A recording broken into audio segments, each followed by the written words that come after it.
Bonjour, bienvenue dans i24 News Business Club.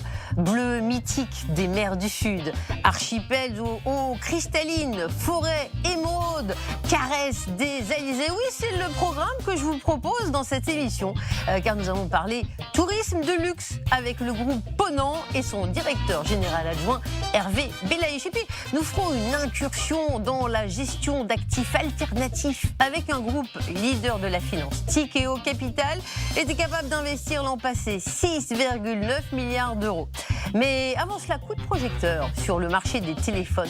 84% de la population mondiale est équipée. Quel secteur? Mais savez-vous comment ils sont fabriqués, nos téléphones?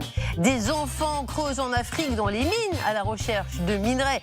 Cette production pose des questions éthiques, mais dans notre poche, ça ne nous dérange pas trop. Allez, on tire cela au clair dans la rubrique Impact.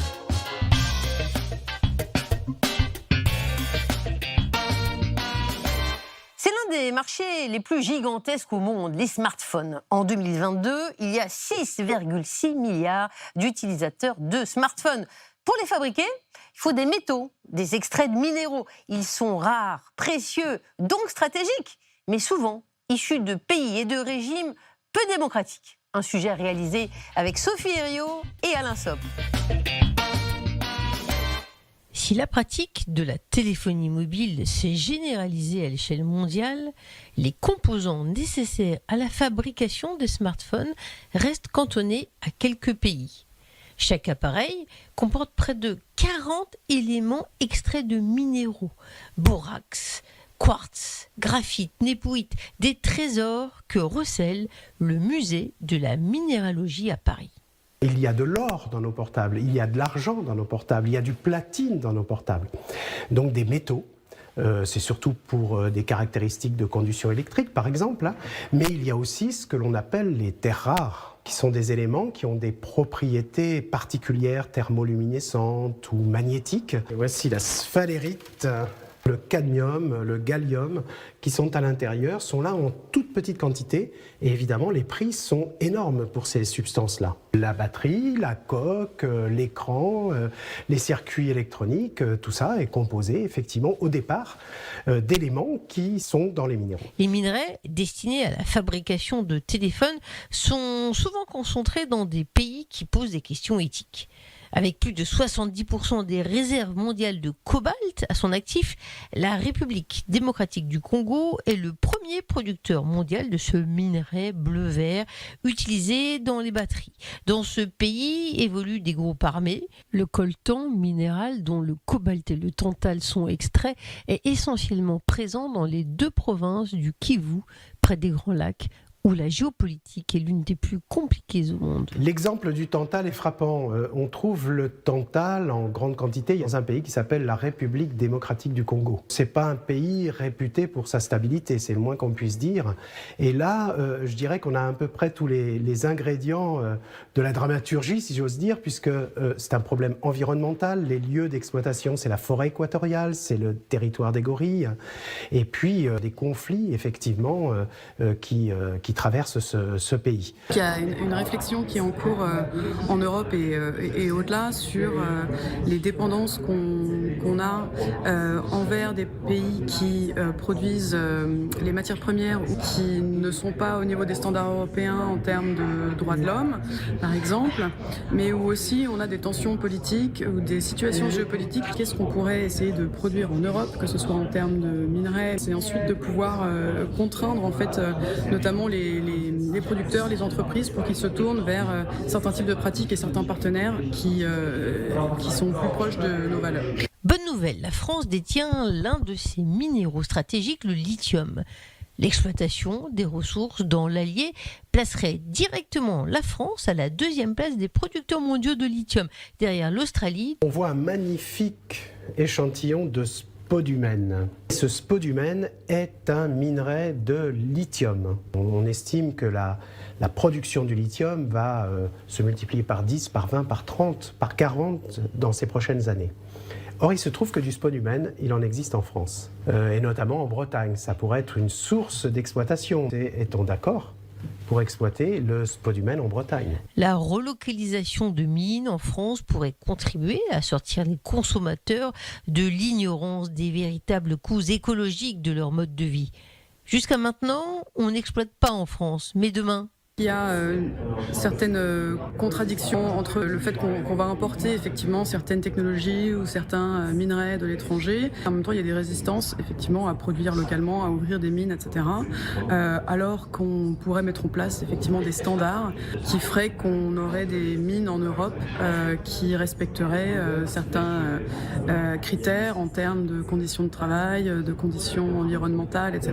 Donc effectivement, il va falloir faire des choix et faire des compromis. Il me semble que les politiques minières sont définies au niveau national. Ce que l'Europe peut faire, c'est alléger notamment certains critères relatifs aux aides d'État. Les États européens, les gouvernements seront autorisés par exemple à subventionner l'ouverture de mines. le marché des terres rares a plus que doublé en 20 ans.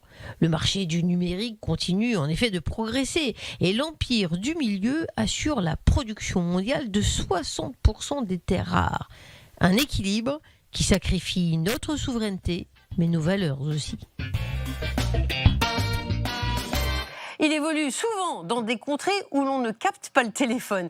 Il organise des raids polaires, mais j'ai réussi à le joindre. C'est le directeur général adjoint du groupe Ponant. Il organise effectivement des excursions subtropicales. Il va nous en parler tout de suite. Le grand entretien.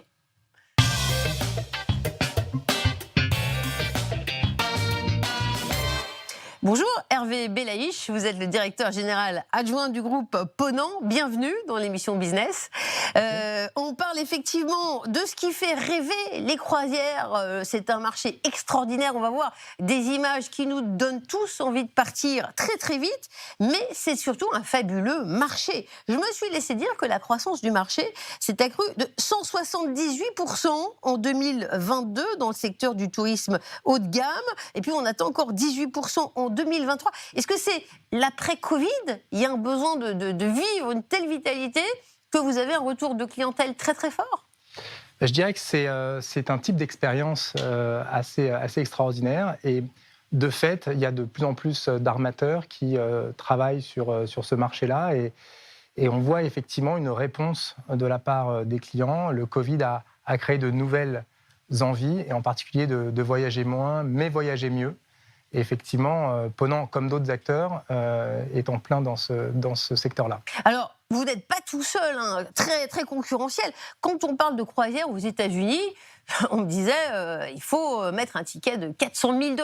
Est-ce que vous êtes à ce niveau-là? C'est-à-dire, qui peut s'offrir des croisières de luxe? Il y a différents segments sur ce marché? Je dirais, Ponant, on propose une autre vision du tourisme, avec une flotte de navires plus petite que la plupart des navires de croisière, des navires entre 30 personnes et 150-200 personnes, c'est-à-dire 40 fois plus petits que les navires plus classiques.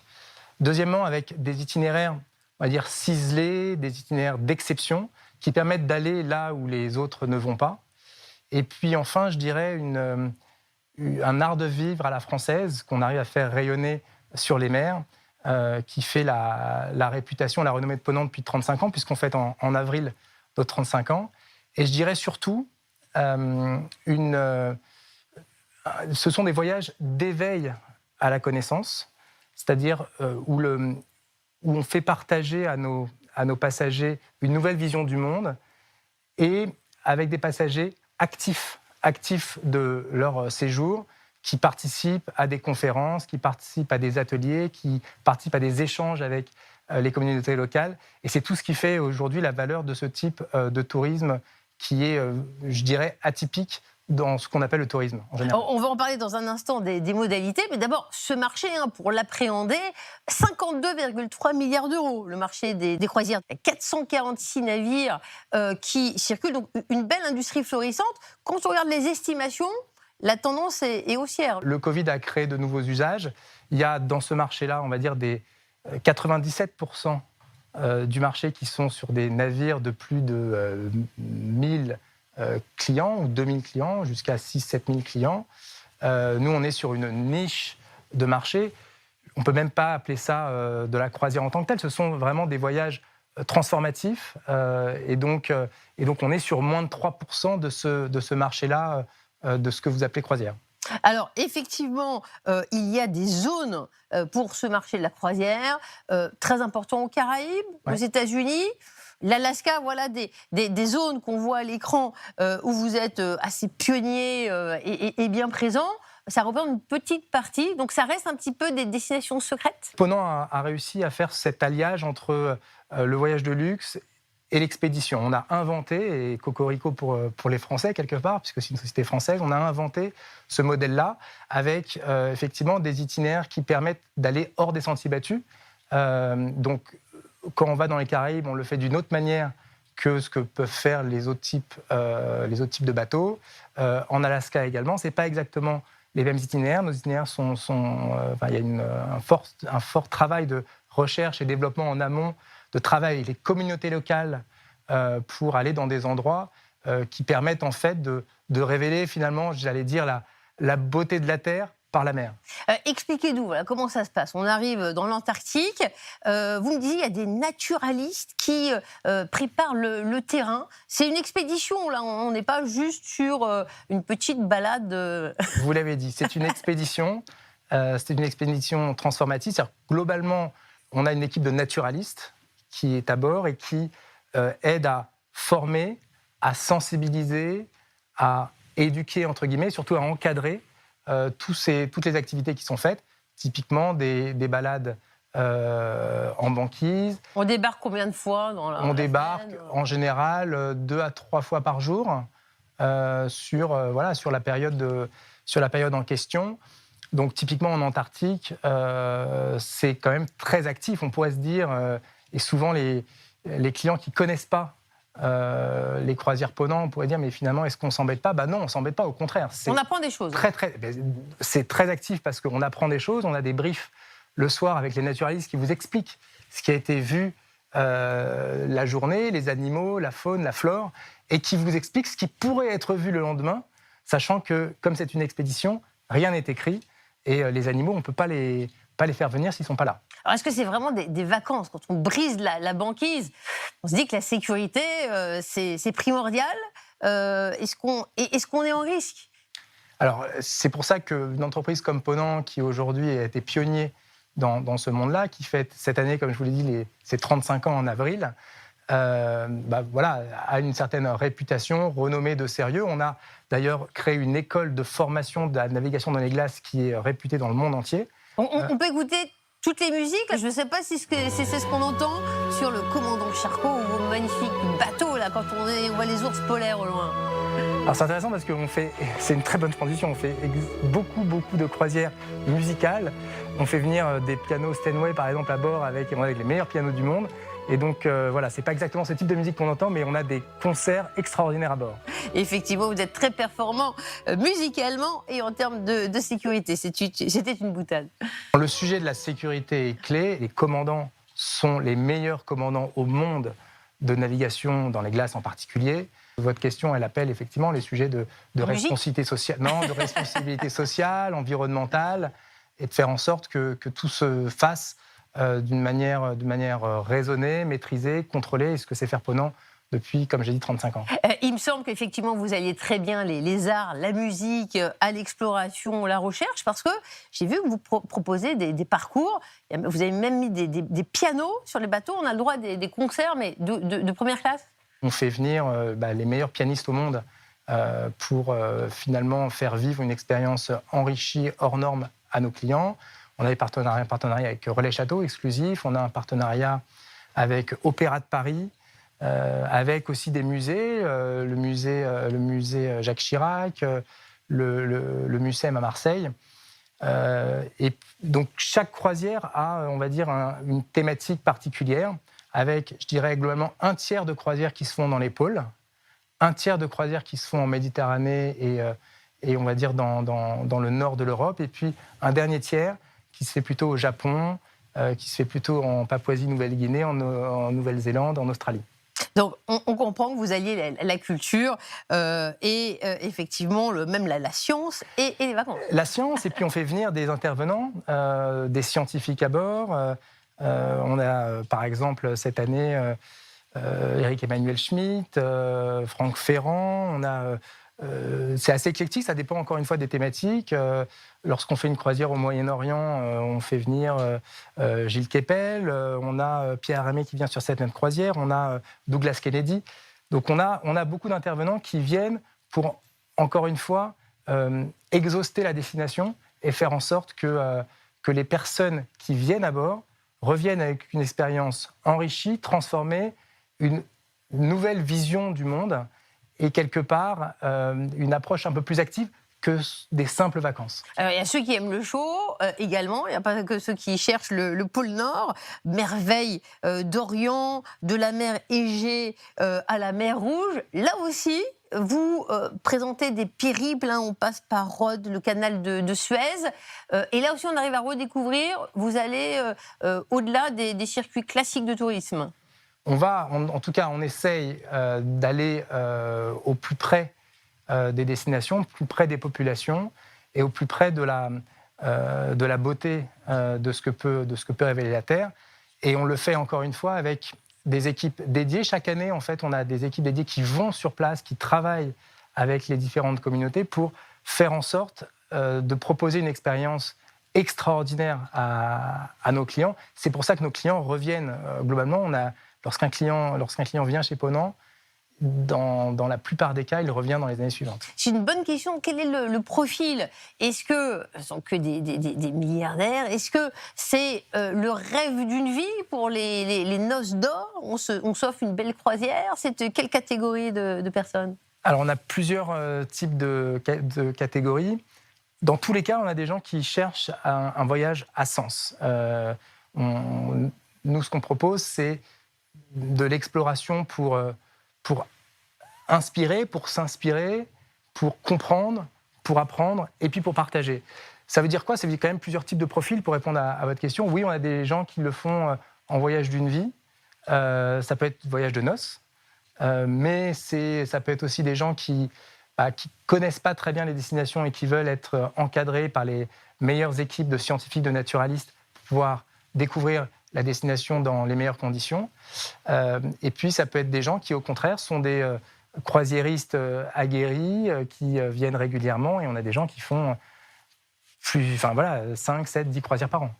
De nouveaux bateaux plus écologiques sortent des chantiers navals tous les ans.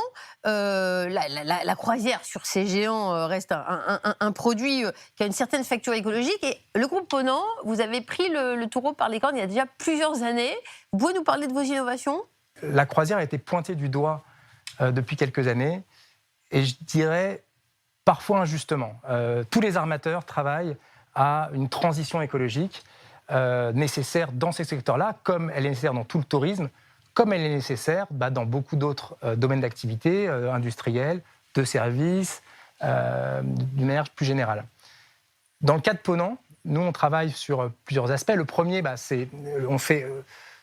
comme je vous l'avais bien compris, on a une forme de tourisme raisonné, maîtrisé, contrôlé, de petite taille.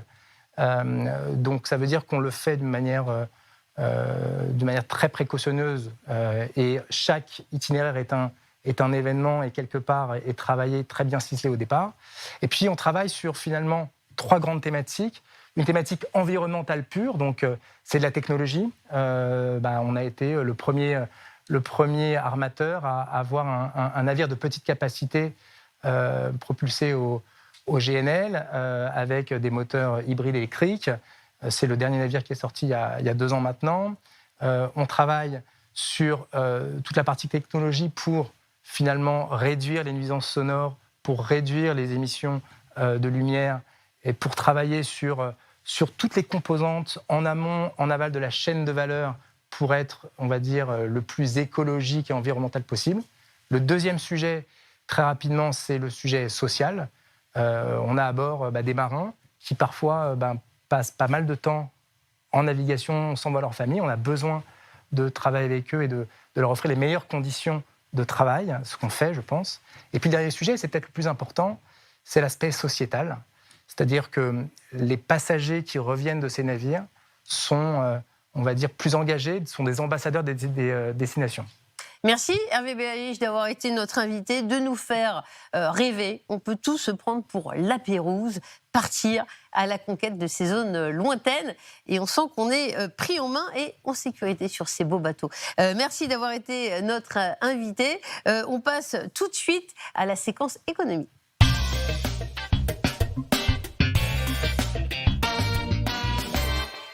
UBS a accepté de racheter sa rivale Crédit Suisse, ce qui repousse le spectre d'une faillite.